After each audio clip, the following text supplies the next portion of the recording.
Da Escola Celso Miller do Amaral, que é o professor Kevin. Bem-vindos a mais uma nossa videoaula.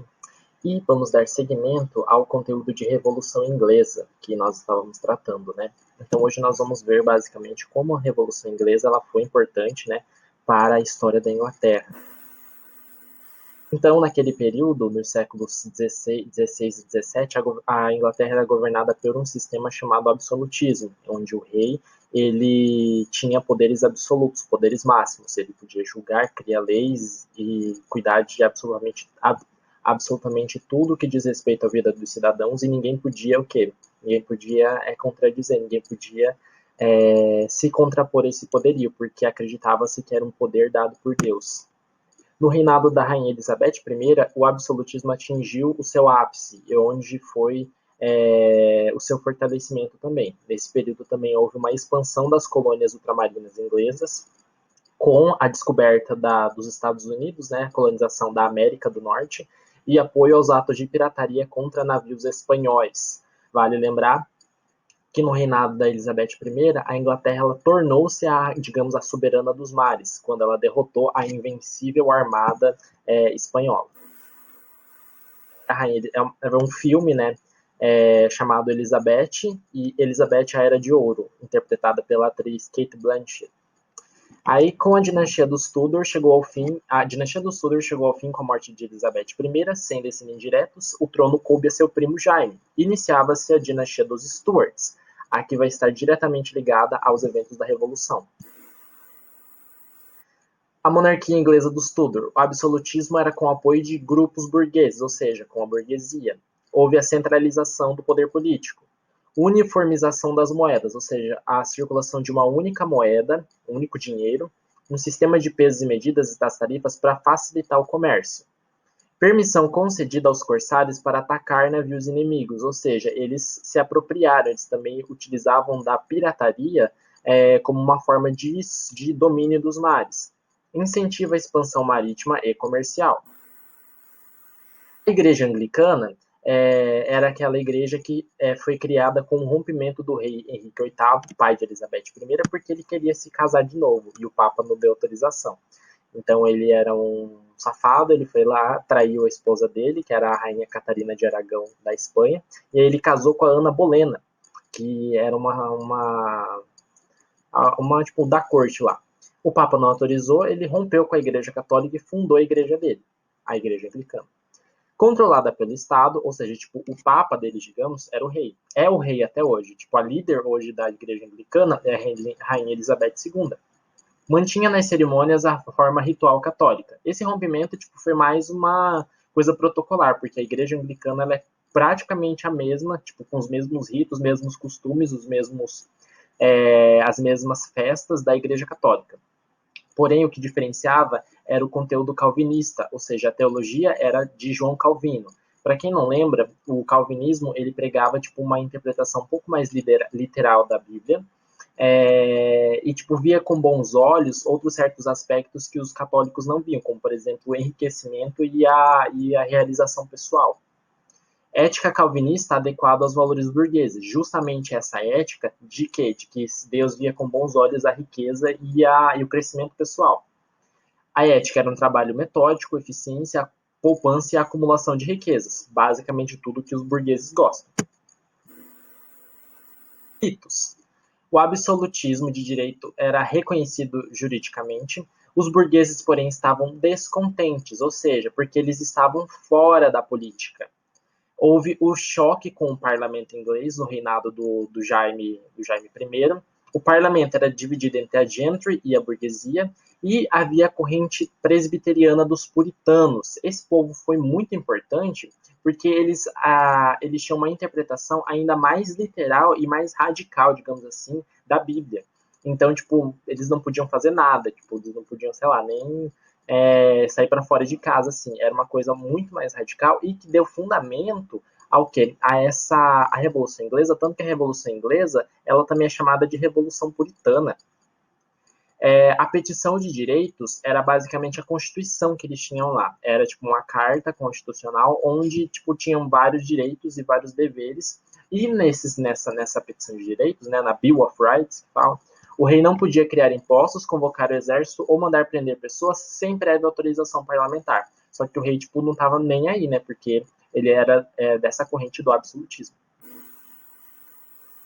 E aí a gente vai ter o quê? O rei Carlos I, que vai ser o sucessor de Jaime, e ele que é durante o reinado dele que vai ter o aumento dos atritos com o parlamento. Ele vai, por conta tipo, dele ser obrigado a se submeter ao parlamento, ele vai fazer o quê? Ele vai reagir fechando o parlamento e perseguindo líderes políticos oposicionistas. Então, tipo, ele vai passar o trator na galera. Só que daí, anos depois, ele vai precisar convocar o parlamento de novo, porque ele vai precisar sufocar uma rebelião católica na Escócia. E aí ele precisa tipo, convocar o parlamento para autorizarem ele a usar o exército, as forças militares. Só que o parlamento tipo, aproveitou essa convocação e aí vai criar inúmeras leis, proibindo o monarca de dissolver o parlamento quando ele bem queria e tornando obrigatória a convocação do órgão pelo menos uma vez a cada 3 anos. E aí a gente vai ter o quê? Os eventos da guerra. Primeiro vamos ter uma guerra civil, que vai durar basicamente 6 anos. Depois a gente vai ter o regime republicano, onde um cara chamado Oliver Cromwell vai governar a Inglaterra pela primeira e única vez onde a Inglaterra vai ter um regime republicano, ou seja, tipo, não vai ter rei nem rainha. Depois nós vamos ter uma restauração monárquica e, por fim, a Revolução Gloriosa. A Guerra Civil. O Carlos mandou invadir o parlamento e prender seus líderes. O rei, apoiando ele, estava o rei, a nobreza anglicana e a nobreza católica também. A burguesia, a gentry, os camponeses pobres e os homens, os pequenos proprietários, estavam do lado do parlamento. E o Oliver Cromwell era, digamos, o líder das tropas e ele liderou o parlamento e organizou um novo tipo de exército, o New Model Army. Esse New Model Army, o Oliver Cromwell aqui, ele reorganizou de modo que a promoção pessoal, a promoção profissional, ela fosse alinhada às suas capacidades e às suas realizações, e não ao seu nascimento, como antigamente era vigente. Então, essa modificação do Oliver Cromwell criou uma identificação e um empenho dessas forças militares do parlamento que não existia nas forças que defendiam a monarquia, entende? Então, ele criou um exército muito mais engajado, muito mais fortificado e com um ideal para defender. O que não acontecia aqui no exército da monarquia, porque tipo, eles só estavam defendendo o rei. Então, tipo, o ideal deles era o quê? Era um ideal frouxo, né? Era um ideal vazio. A Guerra Civil chegou ao fim com a vitória das tropas do parlamento. O rei Carlos I foi preso e condenado à morte, sendo decapitado em 30 de janeiro de 1649. Ó, cortaram a cabeça do rei. Ali, ó, ali no canto à direita, ali em cima, ó, tá a cabeça do rei ali. E aí vamos ter o regime republicano, basicamente uns 9 a 10 anos. Protetorado, que vai ser a República de Oliver Cromwell. Vai ocorrer a formação da Comunidade Britânica, ou a chamada Commonwealth. Decretados os atos de navegação. Isso daqui, gente, é muito importante porque os atos de navegação vão transformar a Inglaterra na principal potência do mundo inteirinho, na principal superpotência do mundo. Basicamente, vai estabelecer leis de que os produtos que eram comercializados entre as colônias, que chegavam também na Inglaterra de outros países, deviam ser feitos, o comércio, né, o transporte deviam ser feitos pela Marinha Britânica e não pela Marinha desses países. Isso vai dar à Marinha Britânica um poderio muito avançado em relação às outras e eles praticamente vão tipo, chegar nos 4 cantos do mundo. Eles vão guerrear contra os holandeses, que até então era a potência rival deles na Europa, e vão vencê-los. E aí o Oliver Cromwell vai estabelecer o título de Lord Protetor. Ele vai ser o primeiro Lord Protetor da Inglaterra.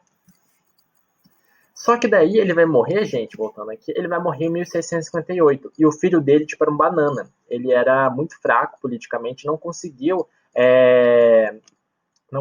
dar continuidade a esse regime republicano. E aí eles vão começar o quê? O Ricardo, filho de Cromwell, manteve-se no poder por apenas 8 meses.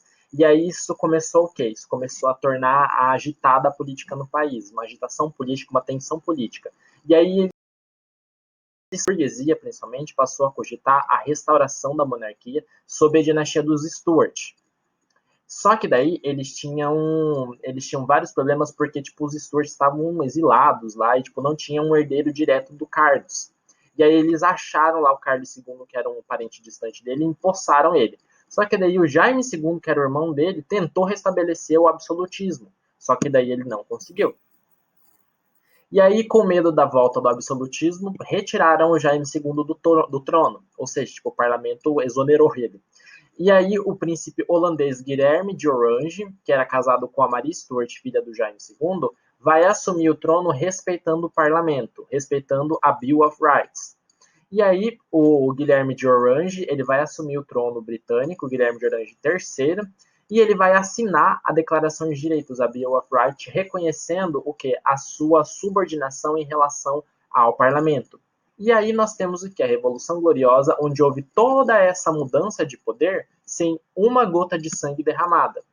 Entenderam? Então por isso chama-se gloriosa, porque tipo, uma mudança de poder assim tão abrupta, onde não houve agitação, onde não houve guerra, onde não houve matança, entende? E aí nós temos o quê? Nós temos a Inglaterra como nós conhecemos nos dias de hoje, uma monarquia parlamentarista onde a rainha ou o rei, a monarquia, ela é subjugada perante o parlamento que de fato governa.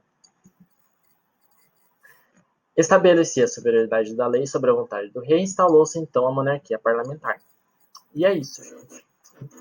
A Revolução Inglesa, ela foi muito importante para a história do mundo, para a história da Inglaterra, justamente por conta de todos esses fatores, onde a gente houve essa transição de poder, onde hoje a gente teve essas mudanças na política, e foi feito tudo de forma pacífica, assim, digamos. Onde tudo foi feito com o mínimo possível de derramamento de sangue. A Inglaterra ela não se viu prejudicada assim com agitações internas e tudo ali foi da forma mais tranquila possível. Isso assentou as bases para que no século XVIII, no século XIX, a Inglaterra despontasse como a maior potência nos maiores impérios que nós já vimos no mundo inteirinho. E não é à toa, no século XVIII, nós vamos ter a Revolução Industrial, onde a Inglaterra vai se tornar o celeiro do mundo, ou seja, ela vai produzir mercadorias e vai abastecer o mundo inteirinho.